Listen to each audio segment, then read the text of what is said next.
Hey there. Welcome back to Barstool Units. I'm Coach Doug's with me, as always, Frank the Tank Fleming. Had a little bit of a false start there. Started recording a little early, so I had to restart. But we're good now. We're good. Frank, how you doing? I'm doing all right. Just watched another win by the Mets. Didn't Yeah, get the letdown. No letdown off the Brave series. I've noticed that something has changed. I don't know what it is, but something has changed in the atmosphere, and the Mets are starting to win now. I don't know what it is, but something has changed. Well, you could go into the private community I've established. Now, Over what 800 do you members. mean? Well, since I've lost multiple bets to Clem, I cannot tweet negative things about the Mets. Oh, that's right. I forgot all about that. Oh. All So right. I've created a space, a community on Twitter where I get my frustrations out, and the general Twitter doesn't get to see it. Only the 800 members and growing of the Tank's Army get to see my negative Met tweets. That is wild. I mean, I guess it's not too crazy. You do have like over 100,000 followers on Twitter. I guess it's not crazy to think that a good amount of them follow you for your Twitter rants. Yeah, and what's crazy is it only was supposed to be a small group at first, but then KFC found about it, tweeted about it, and all of a sudden it was like it felt like I was giving out free donuts at the coffee shop, and there were thousands of people waiting to get in. That is crazy, and it's one of those Twitter communities. Yeah, It's like a big group chat on it Twitter. is. Yes, it Now, is. is what's the name of this group chat? Thanks, Army. Tanks Army. Okay. Now, I know we've talked about. There's been another name. I think KFC made it up. Another name for, if people wanted to call it a cult, I won't go that far. But if people did, your members would be referred to as what? He calls us the Fleming's Lemmings. That is a fantastic name. Maybe we should start making those shirts. Maybe you would. I mean, it's definitely Tanks Army or Fleming's Lemmings, either one. I mean, Fleming's Lemmings. It's got to get Yeah, but to it. yeah, but we call ourselves Tanks Army. Um, that's the short name. It's actually full name is Tanks Imperial Army. Of course, it is. Did Abe start this? Yes, Yeah, that checks out. That checks out. that I am the Emperor. Of course. He is Darth Vader. So Frank, with this, you said you've lost multiple bets. They were awful bets to begin with. I'm sure you would agree with that. Probably, Yeah. probably. However, the Mets are playing well. You've said in the past that your negative tweets have been kind of like a reverse jinx, or that's at least what your attempt is. You are not negatively tweeting about the Mets, and the Mets are playing pretty well. What what Yeah, what they are percentage playing do you well. say is the what percentage do you say is because you're not tweeting negative things? I don't know. I don't think it's as much as Clem thinks it is, but Well, I mean, you uh, think it's a lot. I mean, obviously, if you think it's a lot, if your whole thing was you're doing it to make sure the Mets win, you obviously think your tweets are very powerful. So why do you not think they're have such an impact now? I don't know. It's weird. I mean, uh, right now the Mets are 71-39. Hmm. I mean, yeah, yeah. I think the only time after 110 games, I think only the team in '86 had a better record after 110 games. And so now, has something changed? Why do you think that now your tweets aren't as powerful, or your absence of tweets? Have you lost your fastball? Did I don't know. Your power, or has something else changed? Well, one thing for sure is it's not Wilpon anymore. I was a little disappointed at the trade deadline last week. Still a little apprehensive about the bullpen, other than Edwin Diaz. But Adam Ottavino pitched the ninth tonight after Bassett gritted his way through 8 innings. And then we just got to hope that they could piece the games together for the bullpen once the playoffs arrive. Now, when the playoffs arrives, are you still going to be able to? Or when is your suspension over with as of right now? Because you're probably going to make another bet. Oh no, it's already over. So you can't? Can you not tweet out negative things about the Mets for the rest of the season? That is correct. Wow. And so I have to ask. Now you're kind of low playing this right now. However, I have to ask, if you don't tweet anything negative about the Mets for the rest of the season and they go on to win the World Series, is negative Frank done? Is negative Mets tweet Frank over? He could be. He could be. We could be slowly watching negative Frank die. Well, the Brooklyn Nets still give me plenty to be negative about. Okay, but yeah, but that's basketball, which we can get into. But as far as the Mets go, if the Mets I don't want to. Right now, I'm enjoying baseball, so I don't even want to think about the NBA. Oh, hey, you're the one that brought it up, not me. Yeah, well, just in passing. I brought it up because when you're going on a highway and you see a train wreck and a dumpster fire at the same time, you can go, "Oh my God, there's a train wreck and a dumpster fire." All right, well, let's avoid that. If you don't want to talk about the Nets and their current situation, we don't have to. The only way to describe. The only way to just it really is a train wreck and a dumpster fire. It's a train. It's a train that hit a dumpster, and the dumpster is now on fire. Fair enough. Well, we've had a busy week without any negative Mets Twitter, and the only negative about the Mets really recently is I lost a pair of pants. Yeah, I saw that, and I wouldn't blame the Mets for that necessarily. Oh, it's definitely not the Mets' fault, that's all right. So you're saying it's not the Mets' fault? No, it's LIRR's fault, and apparently this is a common occurrence. So much so that when I tweeted it out, the LIRR sent me a form to fill out so they could maybe reimburse me for my pants. Really? And someone sent me an article that they have spent thousands and thousands of dollars over and this is like an older article too, that over like a 20-year period in claims of pants and shirts getting ripped on the hard rubber armrest on the LIRR trains. And so that's specifically what caused your pants to rip? The hard rubber of the armrest? Yes. Okay, so just a quick follow-up, because the people have to be wondering right now, Frank, why did you sit on the armrest? I didn't sit on the armrest. I was it was after the Met game. All right. Now I could take the subway, but the subway's slow. Then you have to change trains and Times Square, and so I take I walk all the way to where basically where the tennis stadium is.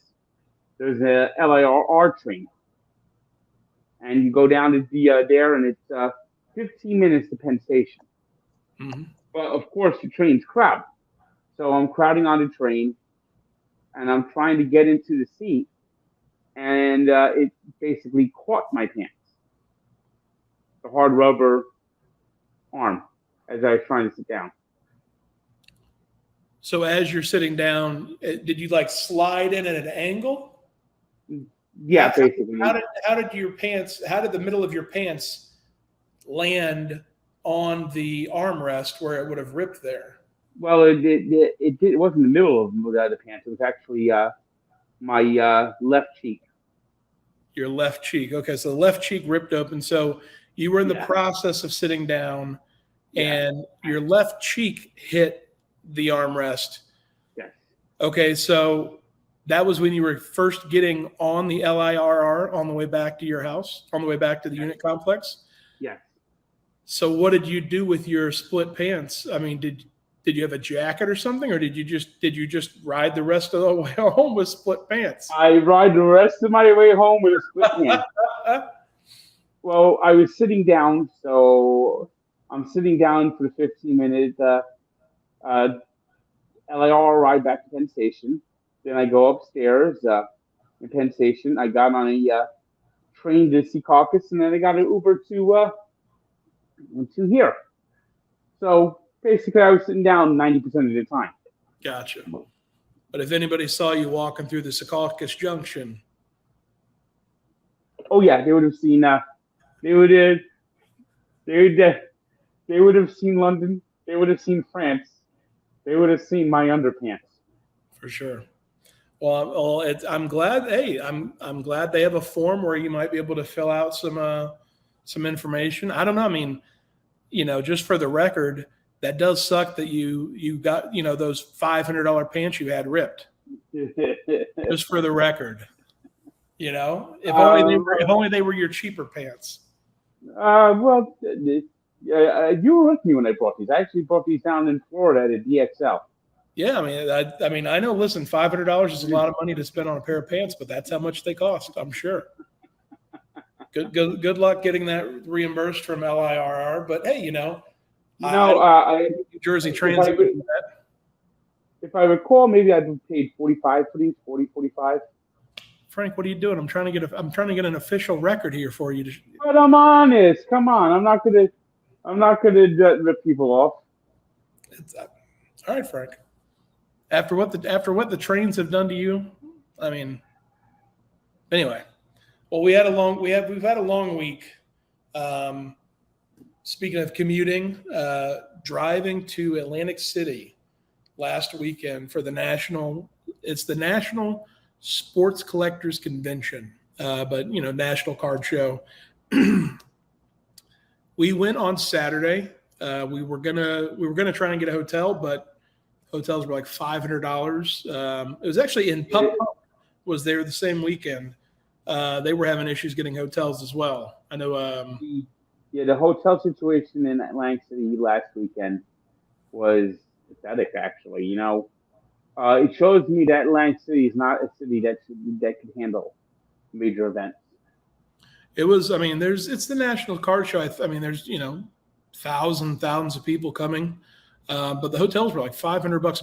In fact, our connection, I know a guy who knows a guy, that was $500 a room. And I mean, if $500 a room is the discounted price, that's too much for me. I would rather sleep in my car. And I did a wide target search. I mean, I just wasn't looking at Atlantic City. I was going north, south, and west. I was looking everywhere. I was going to Egg Harbor. I was going to Long Branch. I was going down to Cape May, and it was everywhere. It was expensive.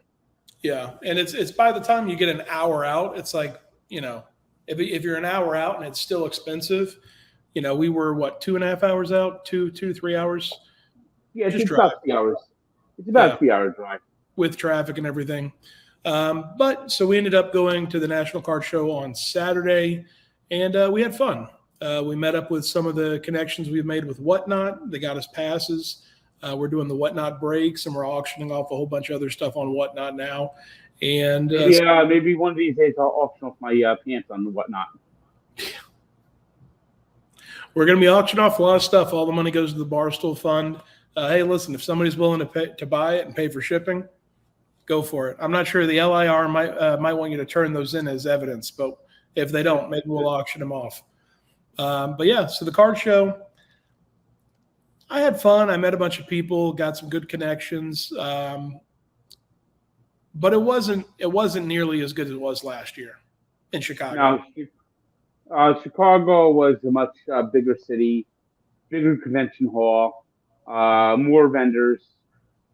My disappointment was I went there, and one of the first things I saw was a program from 1964, the first game at Shea Stadium. The guy wanted $200 for it.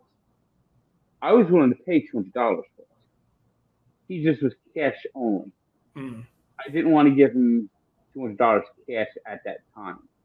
And I tried looking for him at the end of the day. He was not there, or he had probably or maybe he sold the item.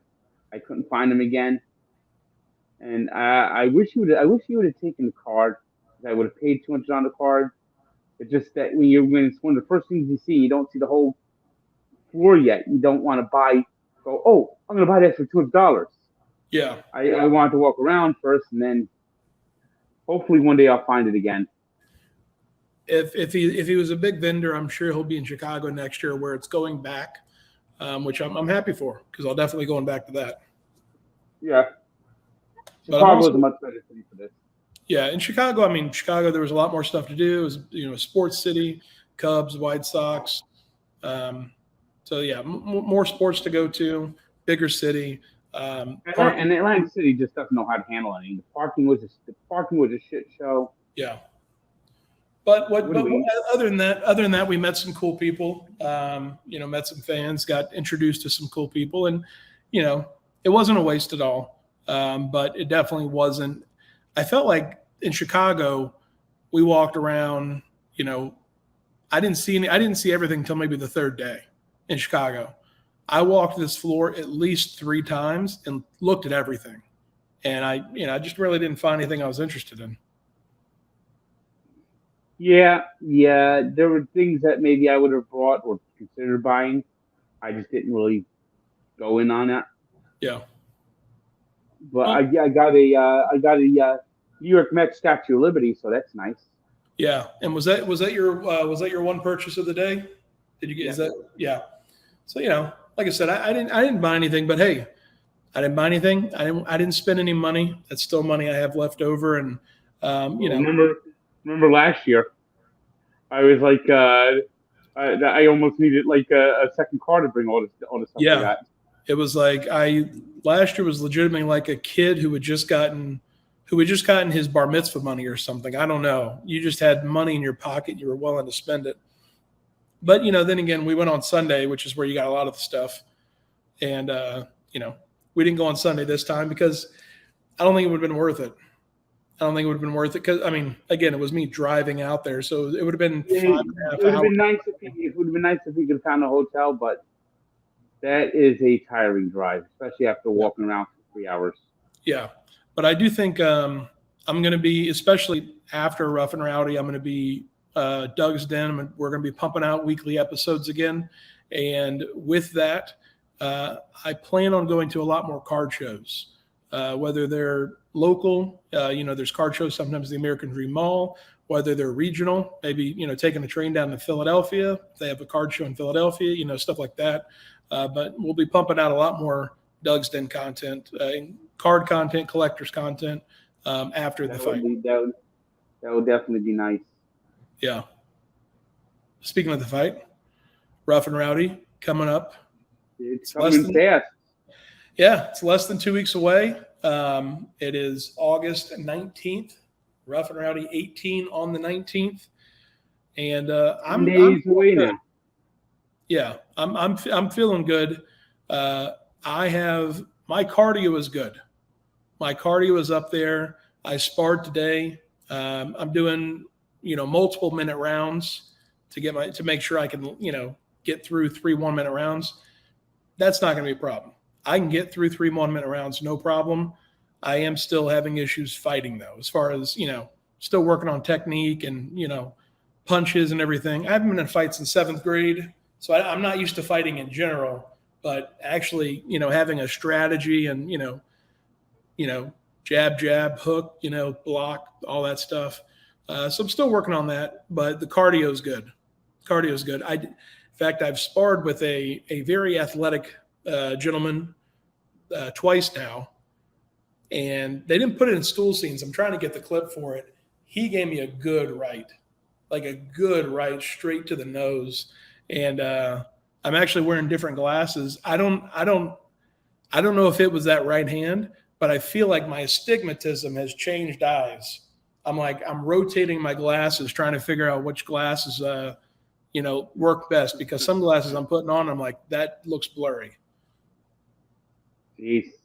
Yeah. So I don't think it was necessarily the punch, but I don't know, maybe just going back to contacts while I'm training. But yeah, Rough and Rowdy coming up in less than 2 weeks. Obviously got Frank, Stu, Large in McCorner, and I'll find out tomorrow whether or not I'm getting the custom trunks. So we'll find out tomorrow. But are you going back to where you went to go to the same place tomorrow? Yeah. Well, no, I'm not going back. He's going to call me. He's going to call. Okay. Me. Yeah. That was. I went up to, I think it was 125th Street in New York, and across 110th Street. What's that? It's a song. It's across 110th Street. Oh. It's about Harlem. Oh, okay. I wasn't familiar. I don't. I have so many friends who have lived in New York and have told me great things about Harlem. They've told me it's a wonderful place to stay and everything.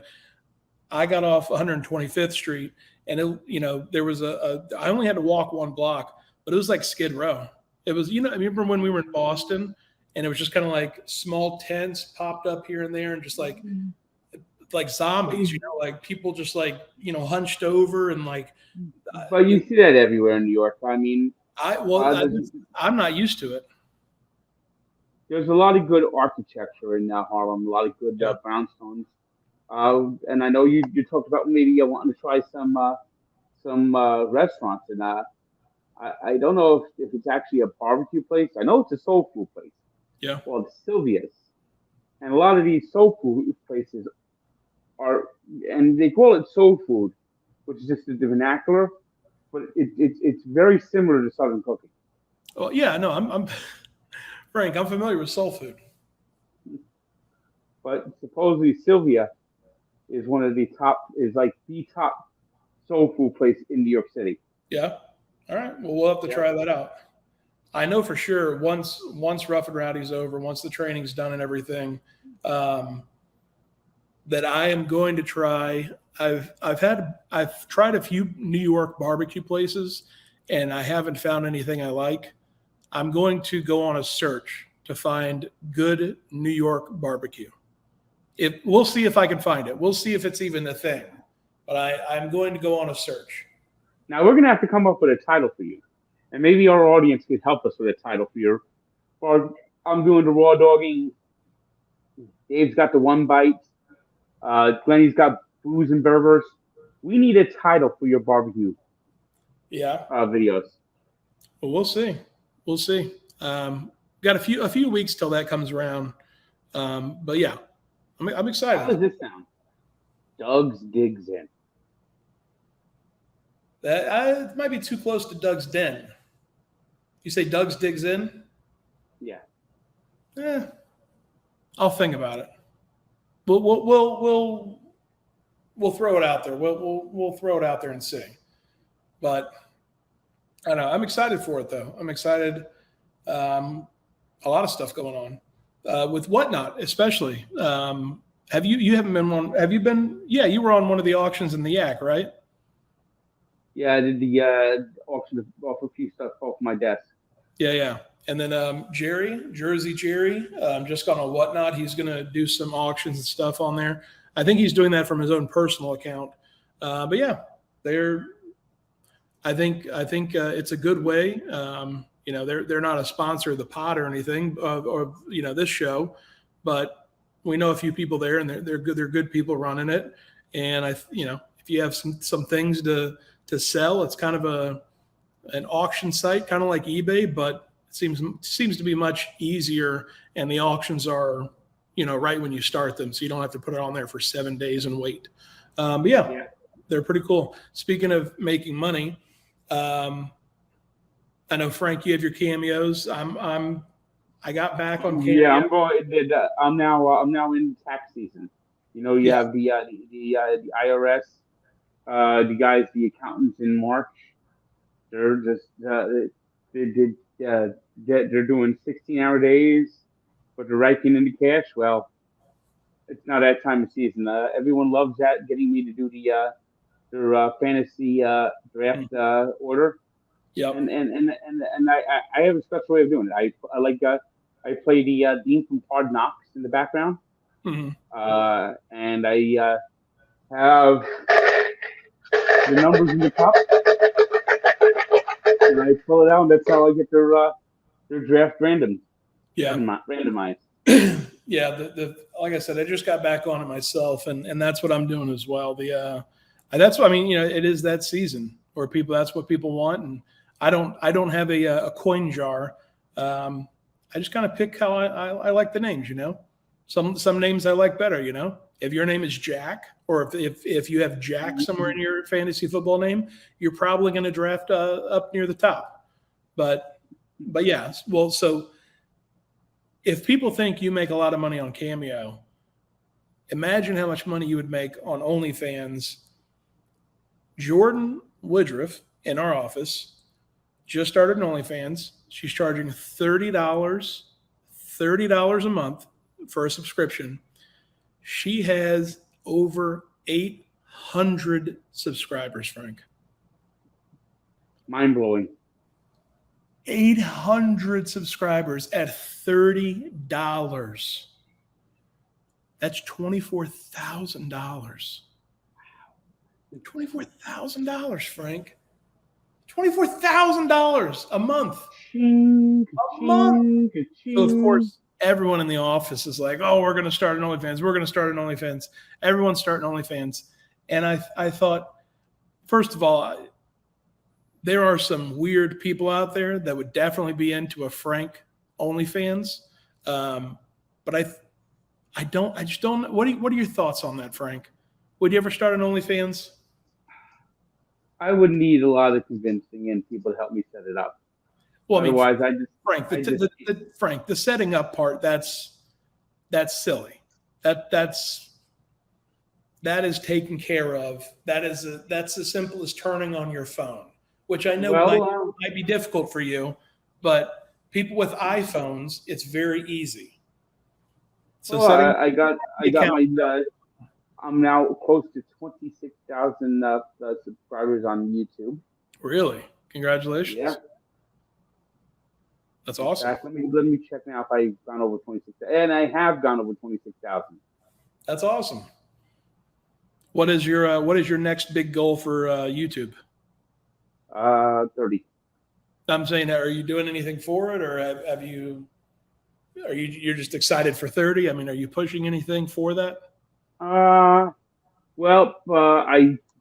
pushed for 25,000, and I released the Sopranos video, and that's also going to be part of my my third anniversary of Raw Dogging, which is coming up in a couple of weeks. Nice. So okay, so you have a large audience on YouTube, you have a large audience on Twitter, enough people follow you, at least for free. Say 2% of those people paid $20 a month for Frank's OnlyFans, FOF. Would you be interested in that? Yes.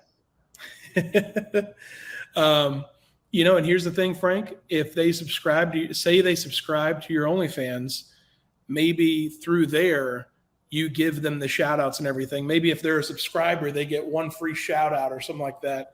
But what would you, so obviously, Jordan is not doing anything adult. There's no adult content on her OnlyFans, not yet, of course, or at least. what would Frank do on OnlyFans? What would you do, Frank? To give the people what they want, to give your subscribers, your fans, the content that they so desperately want.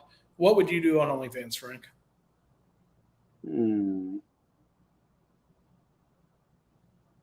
Well, I've done live streaming of Met games.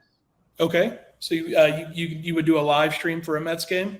You could make Yeah, you could live make that streaming. an OnlyFans special. Where like, hey, listen, if you want to watch me live stream, you have to be subscribed to my OnlyFans. Well, I have 2 tickets to every game I go to, and if you don't want to go, I could offer then that if you can get to the stadium, you could sit with the tank. That's that, and you only have that ability, that option, if you subscribe to his OnlyFans. So you'll basically raffle it off to your only. So you have to be subscribed to OnlyFans. Yep. Frank, I think we might have something here, Frank. I think we might have something. Now, of course, I would be the manager, so I would collect 10% off the top of that, in order to make sure, the account's running smoothly and everything. But Frank, I think we have something here. And if I'm making 10,000, I mean, that's a nice $1,000. When I heard the amount of money she was making a month, and of course, this is month 1. She might have a major drop off in month 2 of people going, there's nothing adult here. I'm not going to join us. People might stay tuned. People might stay tuned and say, hey, listen, there might be adult stuff next month. I don't know. But when I heard $24,000, I literally felt ill. Like my stomach kind of like went numb, and I kind of just felt lightheaded. And I was like, I have to lie down. I felt it's just the idea of $24,000 a month to basically post a few additional Instagram pictures. God bless her though. Good for her. Good for her. I hope that doesn't come across as like anything negative. It's just I think it is absolutely terrific, and my brain can't fathom it. My brain is stuck in 2019 mode where this isn't real life for me and everything. But when I heard that, I was just like, I don't know. It is incomprehensible to my brain right now. And maybe that's just me having a small, a small number mindset. Maybe I need to think bigger. Maybe, you know what, Frank, that's what I need to do. When I hear $24,000 a month, I need to think, wow, that's a good start. I need to get in a bigger mentality. Here it is. Join my OnlyFans and be invited over to the unit complex to enjoy a nice rib dinner. A nice rib dinner, and maybe Frank will call you back the next day. Frank, I think we've got something started here. I have to go to bed soon. I have training in the morning. Rough and Rowdy. Go make sure you buy it through Doug's link, coachdougs.com/fight. It's also the top of my Twitter page. It's on my Instagram bio. Make sure you're following me on Twitter, Coach Dougs, on Instagram at Barstool Dougs. Frank, you have anything else? Oh, just hopefully the Mets continue to continue rolling. That'll be nice. 7-game lead now. That's a good sized lead. I can't be mad about it.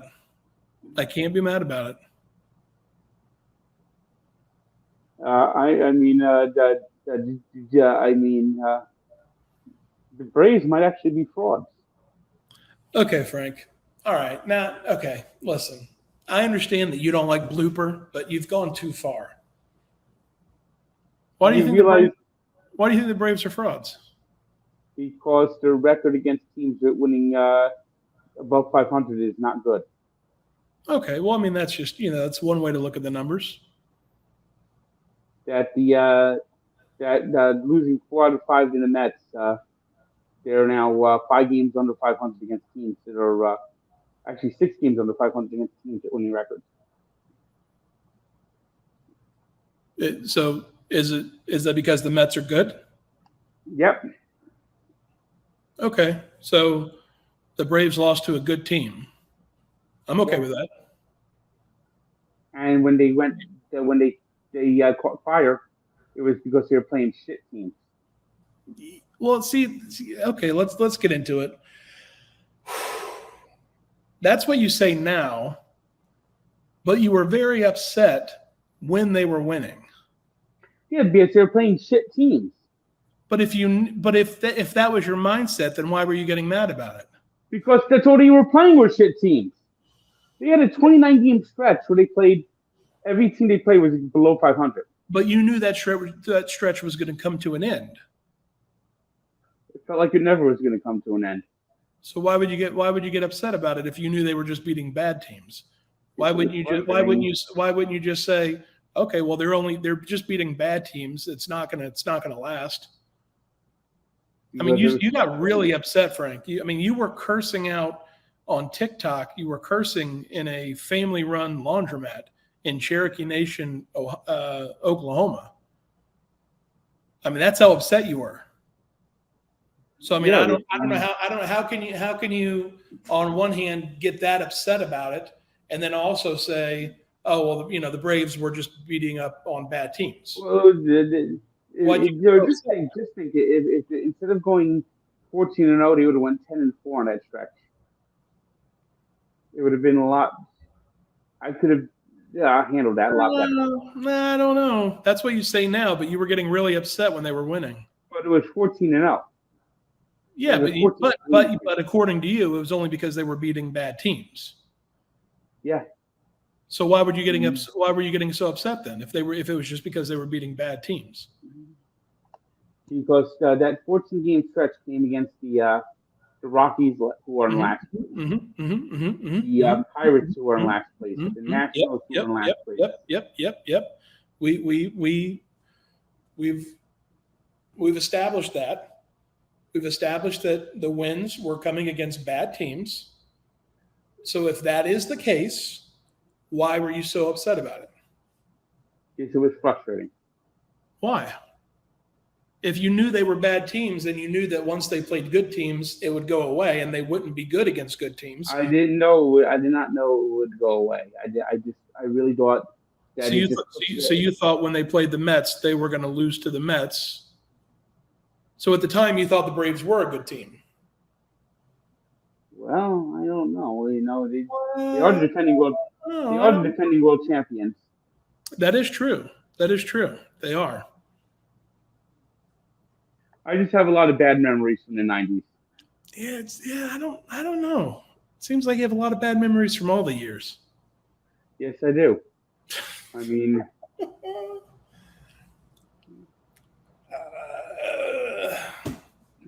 I don't know what I'm supposed to say here.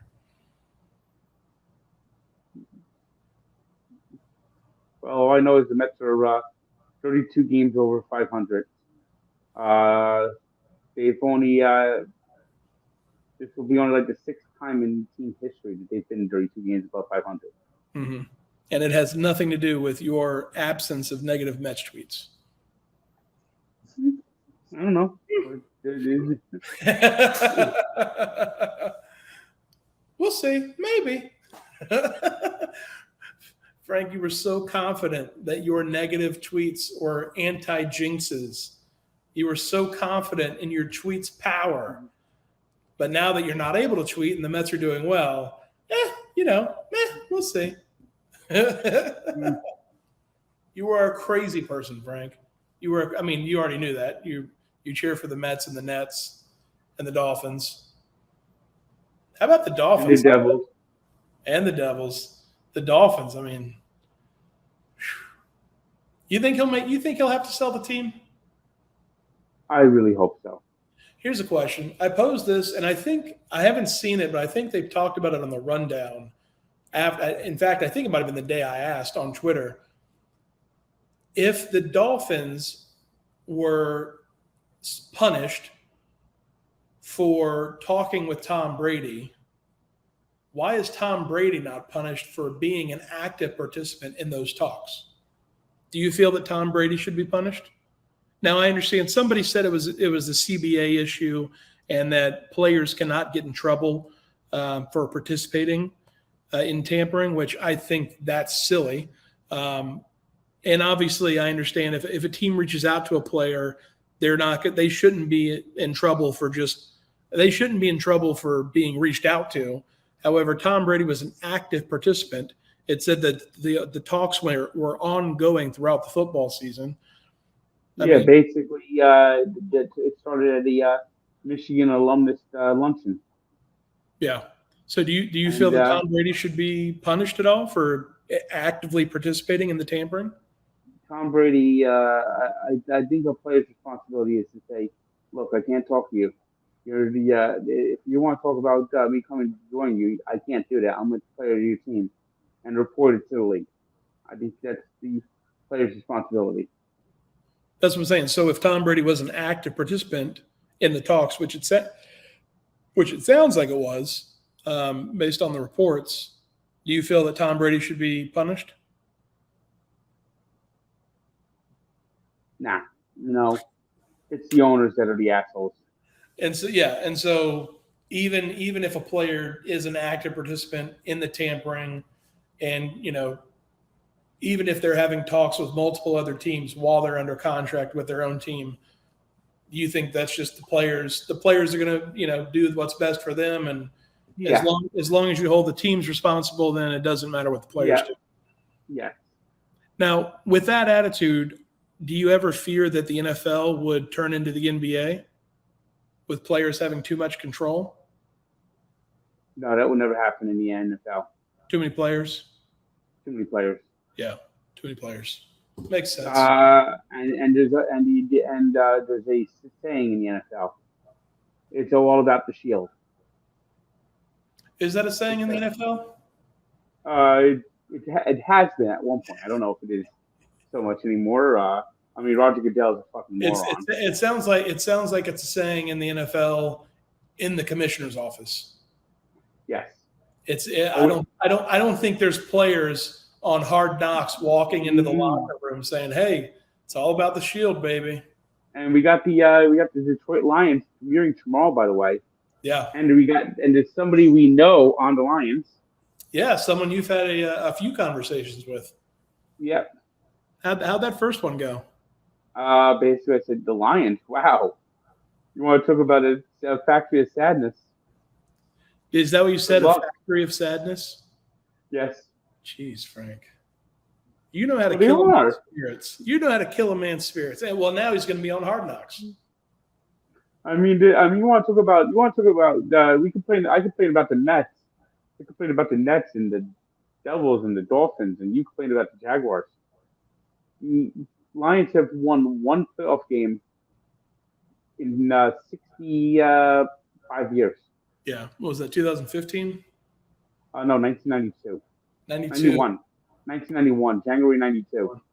They went in 2015, but they didn't win, right? Right. Yeah. Yeah, that's listen, I know how it feels being a Jaguars fan, just to not win many at all. So my heart goes out to Lions. I did something stupid last week. I never do it. No, I don't believe that for 1 second, Frank. What'd you do? I have never put a bet on a preseason football game. But I just had this gut feeling that the Jaguars are going to beat the Raiders. That's so silly. It's preseason, Frank. Yeah, well, I just had a gut feeling. Well, it's preseason. That was silly. Even if you won, I would have said it was silly. But so this we'll get into this, and we are going to be doing more. We're going to be talking about more betting as the show goes on when football starts. Do you know what the over-under is for the Dolphins this year? No, I don't usually look at that until like the last week of preseason. Yeah. Because injuries could happen. Yeah. Well, the over-under for Jacksonville is 6.5. I like that number so much. Yeah. Vegas knows. Yeah. You can get over 7.5 for plus 200. And I think I might take that. I might just do like a Jaguar special and see if I can put a few bucks on Jacksonville to be over 7.5, Jacksonville to win the AFC South, Jacksonville to win the Super Bowl. I might just go. I gotta see if I'm in the mood for doing what I did for baseball this year. Yeah. Betting all 32 over unders. $10 on each. That's not. It's. Hey, listen. The money you're making on cameos and soon to be making on OnlyFans, that's not a big deal at all. Nothing crazy. And I think I'm doing pretty well on them. Most of them. I know I probably won't win the Yankee one. Yeah, I don't think you will. I don't think you will. I mean, in fact, I think you've already lost the Yankee one. No, that one's not dead yet. Is it? But let's probably coming soon. Yeah, let's see. If the Yankees hadn't had this recent slump, it probably would be dead. We got the Toronto Blue Jays over 92.5. That one's kind of iffy right now. I mean, it's not dead, but it's gonna be a tough one. Tampa under 90.5. That looks good. Yankees under 91. That's not going to happen. Red Sox over 84. That's not going to happen. Orioles over 61.5. Doug's, they have 57 wins. Oh. that was just about clinched. Twins over 81.5. That's looking decent. Royals over 75. That's dead. Detroit over 77. Yeah, that has no shot. Cleveland under 75. You know, that's probably not going to happen. White Sox under 93. That looks good. Rangers over 74. That's going to be a tough one, but it's possible. Mariners over 84. That looks pretty good right now. A's under 68. That's definitely going to happen. Angels over 84. Well, that one's dead. Astros under 92. Probably not going to happen. Nationals under 71. That's a clinch. Phillies under 86. That's going to be a hard one to get to. Mets over 88. Well, right now the Mets have 71 wins, so that's pretty much going to happen. Marlins over 75. That's going to be tough. Braves over 91. That looks pretty good. Cardinals over 85 looks good. Pirates over 62. I mean, they're a bad team, but I don't think they're going to lose 100 games. Brewers under 91 looks good. Reds under 72 looks pretty good. Cubs under 70 over 73. That doesn't look that good. Giants under 85. That's possible. Padres under 88. Probably not going to happen. Dodgers over 98. Best team in baseball right now. Rockies over 68. Probably not going to happen. Diamondbacks over 65. That looks decent. I mean, I'm going to probably win at least 20 of them.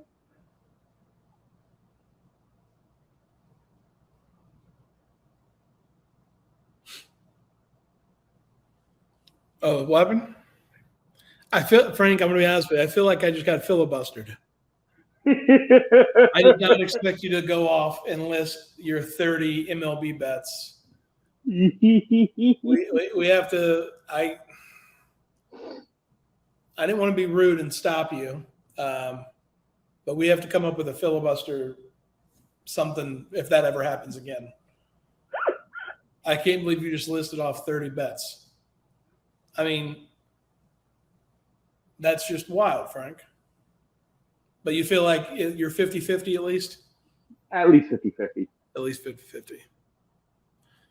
All right. Well, I might regret doing this, but that's Barstool Units. Frank, would you like to take us out?